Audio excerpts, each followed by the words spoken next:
بسم اللہ الرحمن الرحیم۔ اہل سنت والجماعت کا عقیدہ ہے کہ انبیاء کرام اپنی قبروں میں زندہ ہیں، اور جو لوگ انبیاء کو اپنی قبروں میں زندہ نہیں مانتے ان کو مماتی کہتے ہیں۔ کیا مماتی دیوبندی ہیں اور کیا مماتی اہل سنت والجماعت میں داخل ہے؟ تو آئیے اس کے بارے میں دیکھتے ہیں کہ دارالعلوم دیوبند کا کیا فتویٰ ہے۔ سوال پوچھا گیا، کیا دیوبند مزید دو گروہ میں تقسیم ہے؟ ایک حیاتی کہلاتے ہیں اور دوسرے مماتی۔ تو جواب دیا گیا، جی نہیں، دیوبند دو گروہوں میں تقسیم نہیں، کیونکہ مماتی فرقہ حیات النبی صلی اللہ علیہ وسلم کے انکار کی وجہ سے اہل سنت والجماعت سے خارج ہے، اور دیوبندیت اہل سنت والجماعت سے ایک الگ کوئی مستقل مسلک یا مکتبہ فکر نہیں، یہ اہل سنت والجماعت ہی کا حصہ ہے، اور اس کے عقائد اور نظریات وہی ہیں جو اہل سنت والجماعت کے ہیں۔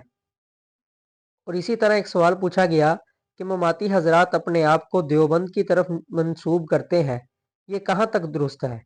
تو جواب دیا گیا کہ مماتی فرقے کے لوگ اگرچہ اپنے آپ کو دیوبند کی طرف منسوب کرتے ہیں، لیکن وہ حیات النبی فی قبرہ کے انکار کی وجہ سے دیوبندیت سے خارج ہیں۔